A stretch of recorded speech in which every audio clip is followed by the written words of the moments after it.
I think we have found the best way how to play Mega Gardevoir EX. But before we dive into this battle, make sure to comment, like, and subscribe. We are doing a Professors of Research giveaway. I will pick a comment, a random comment by Friday. Make sure to to like and comment. And let's get into the video.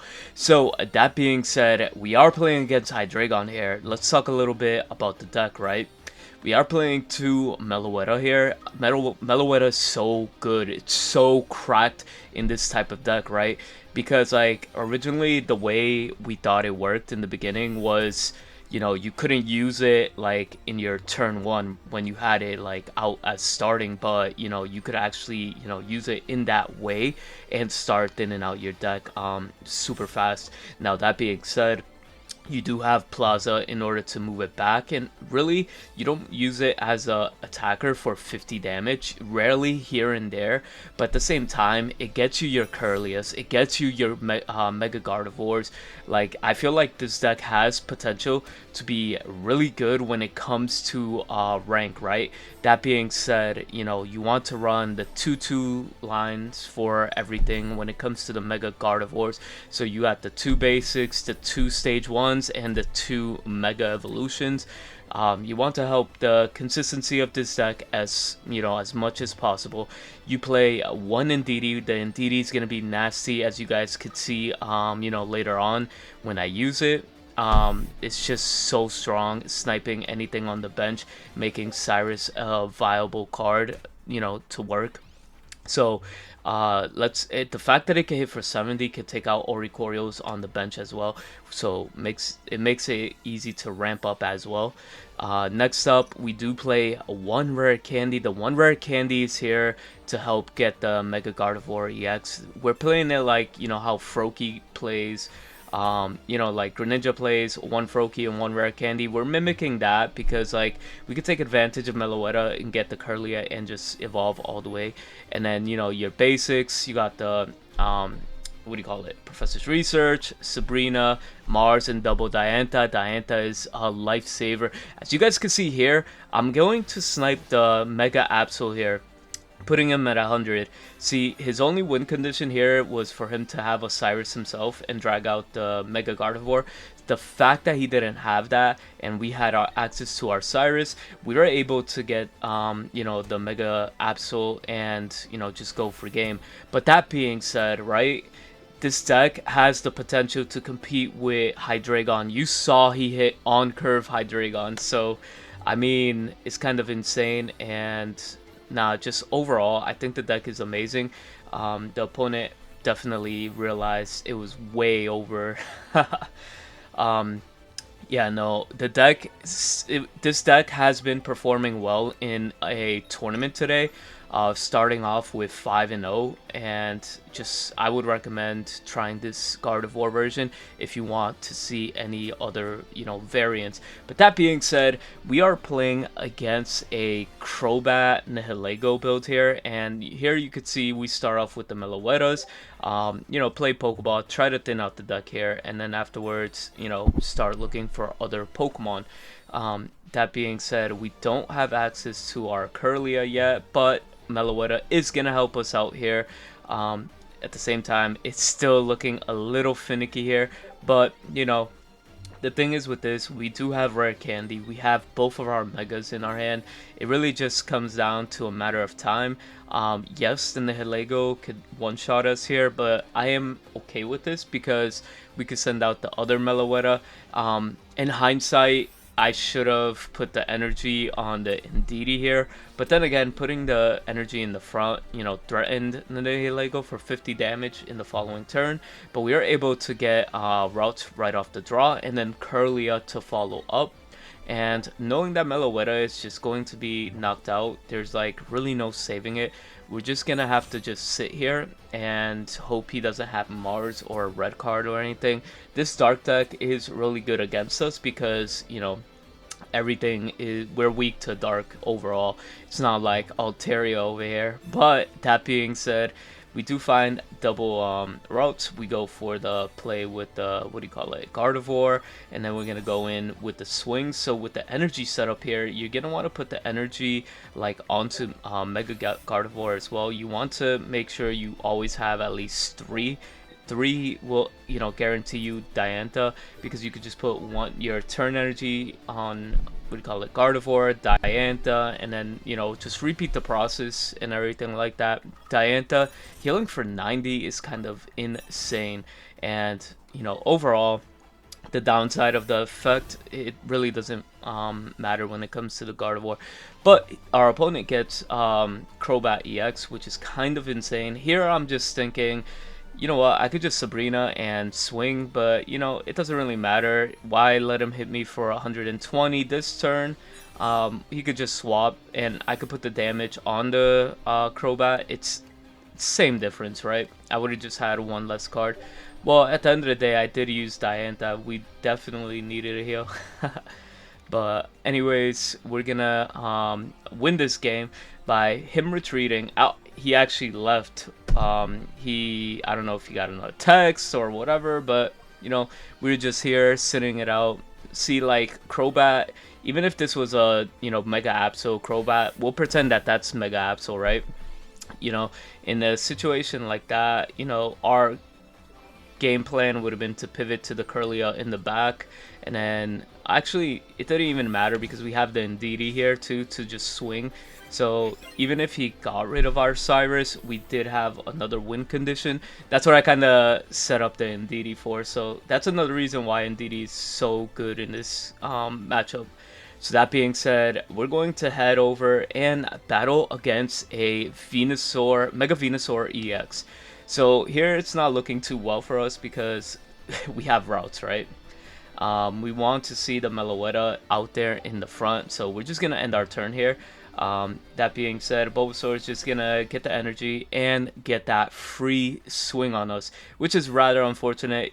We do have Diantha and everything, but I do teleport into the Meloetta because, you know, the routes for teleporting is so much better than the other one, because like in situations like this, you don't want to waste an energy, right?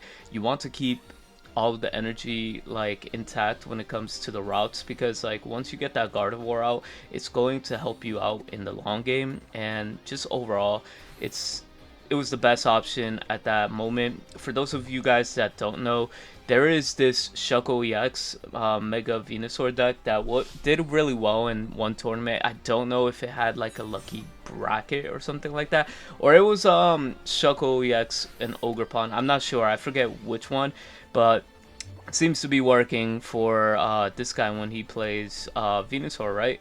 But you know, we drew into Curlia here, so we do have another way into getting into Mega Gardevoir. Obviously, we will have to sacrifice the Meloetta here, unfortunately, but, you know, we're in such good position. Well, not in a good position, because he has a cape, a 260 Mega Venusaur, which is insane. And at this point, I believe he just swings. Oh yeah, he pulls out the routes because he definitely identifies the problem here, right? You don't want to see two Mega Gardevoirs just floating around, right? So at this moment, you know, we just go all in, play the Gardevoir, play the Indeedee, so we could start sniping if he ever decides to, like, you know, retreat. Play the particular Plaza because, like, we know they don't play any stadium cards. Bring him down to 2 cards. We could have waited, but at the same time, it really didn't matter. Bringing him down to 2, giving the energy to Indeedee for sure, and, you know, just giving it to Mega Gardevoir for the Diantha play over here. See, you're only getting hit for 120, so it's not that detrimental here. Him having only access to Erika was huge here, because this still guarantees a 2-hit KO, and depending if we wake up, which we did, it will only be 2 hits, and then we could win the game. So we're being put in a situation where we have to coin flip. Unfortunately, it just is what it is, and at that point, you know, it really just comes down to luck, right? luck for the Venusaur, luck for us. If it wasn't for the sleep element, you know, we would have had the better consistency, but that's what Mega Venusaur does, right? It forces your opponent to be in lucky situations here. He did have access to another Bulbasaur. I wonder if he was just trying to build up to go into Quick Grow Extract or something like that. So here we have to flip for heads, and we end up getting the heads, and then here we proceed to win the game. We did have another Diantha as well, so let's move on to the next match here. Again, the ladder is not looking super well. That being said, you know, you are going to run into some random decks. So this was a Corsola type deck. We got the routes, we got a Curlia, so everything is looking, you know, really positive on our end. This guy looked like he just massively bricked, puts the rescue scarf, and swings for 20 here, right? So we're just chilling. We could slowly build into our Gardevoir. Yeah, but evolve into Curlia, and then just end our turn and keep drawing cards, right? The Plaza could help us here as well, so we could get into the Gardevoir and just swing for game. Again, we would be in a situation where, like, if Corsola, the evolved version, right? If we were to lose the coin flip and lose the Mega Gardevoir, we would win at this moment because he would have no bench. We would have a bench like 2-3 Pokemons left. So that being said, the ruling is we get the win because we have Pokemon on the bench. They don't have anything on the bench. So in this scenario, you're gonna see me just put in energy and not really hesitate here. I'm just gonna go in for the swing and obviously cut him down to 2. He was already breaking. I could only imagine how much he would have bricked here. And then we go for a coin flip to find out if we get knocked out or not. But we flipped and got tails, and we are still alive, and we win this game. Now, heading into the next match, we are fighting against another psychic type, which this was a kind of interesting Espeon and Leafeon cook.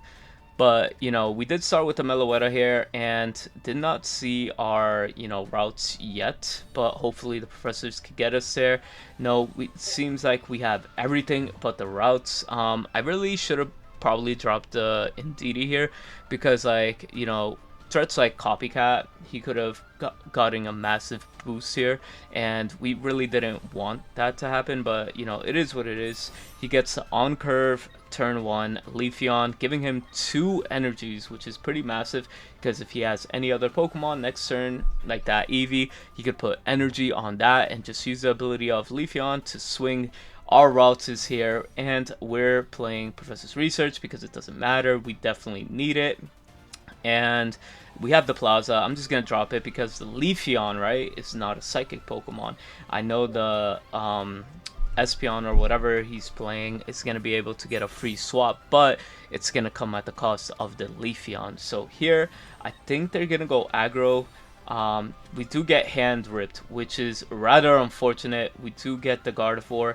We would have been in a nice position here if he just swung and, you know, ended his turn that way, so we could get the, you know, Mega Gardevoir that way. So that didn't end up happening, so we will have to depend on Meloetta getting us there. So we didn't draw what we need, but we get the Curlia. The thing, Meloetta fixes bad hands no matter what happens, right? Meloetta's there and it has your back, and I start building for the second Gardevoir EX here. His no-brainer move should be to destroy my Meloetta because what type of advantage would he have if it came down to him, you know, me just getting free searches every now and then. But here we go. Here comes the devastating play for him. I dropped out the Indeedee. He has many cards. I'm going to punish him because he took 2 points away from us, and we're going to swing here for a nice 100 damage and give energy to Gardevoir and 1 to Indeedee here. Again, Indeedee is going to be our worst case scenario Pokemon. It does 70 damage, but it gets knocked out by Espeon, not necessarily by Leafeon, but then again, the card, Eevee's Bag is a real thing, so no matter what. Indeed, is looking crazy. I do have access to the Cyrus, but I'm going to be playing it a little bit safer here. And I'm just going to go for the heal and then just swing and put another 110 damage and then start distributing my energies fairly, as I have the other Diantha in my hand in order to pop off. Now, that being said, he's going to heal the one in the back and probably retreat and swing, because I think he makes peace with this Espeon, because, you know, he realized his Leafeon, he could probably heal it like later on, long term in the game. But no, doesn't matter. I have the second Diantha in here. I could just continue swinging, and as long as he doesn't have anything, you know, even if he has, like, he wasted an EV bag already for attack, right? Even if he had an EV bag right now, he wouldn't heal to the maximum to escape Gardevoir's damage. And here I believe he concedes after this professor's research. Maybe if he was playing Lucky Pop or something like that, you know, he might have had a chance, but it is over from here. Mega Gardevoir could definitely scrap it out in the battlefield, which is great. So let's go into the next match. So the next match, we are going to be playing against a crazy deck, which people for some reason love to play here, right? I want to lead with Meloetta for sure. I have no reason why I dropped routes there, but we see the Mega Mawile out on the field, right? That being said, they're gonna go for research here, and they just did us dirty, right? But this is the good part, right? We do play the teleport, right? So it's not gonna affect us too much, and even if so, you know, we could just chill here and not really teleport, because he needs like 2 turns in order to attack, and the safer play would be to retreat. We already have an energy, so the Meloetta, we could like put 1 energy on him and retreat it afterwards. You know, it really doesn't matter, but the Meloetta will definitely help us. Gives us 2 turns to search for the Mega Gardevoir. So I'm gonna put that energy on the Meloetta just in case, just to be a little bit on the safer side. And it does look like he's gonna get started with the swings here. So, you know, he does have the Metagross, and I do have double Gardevoir here. So we're gonna evolve one, evolve the other, and here, you know, even though he attacked us, and I don't want the attack like building up long term, so I went for the swap. I went for the Curlia, and I just wanted to swing, even though I knew we were going for 0. It puts him in a situation where he has to coin flip in order to, you know, continue attacking, but has the Pokemon Center Lady, which put him out and cured him from here. But in this same situation, he did waste a supporter on that, and I get to swing for 110 damage, drop him down to 2 cards, and then afterwards just, you know, get that 100 damage, which makes it a guaranteed 2-hit KO. Even if he had like the, I really just don't see how he would get out of this. You know, like, even if he had Metal Core, that only protects him for 50. Maybe like if he had, I really don't know. He didn't have an out, and, you know, Gardevoir just kind of steamrolled them there. But that's going to be the deck. Thank you guys for coming through. Like, comment, subscribe, and we'll see you next time. Peace.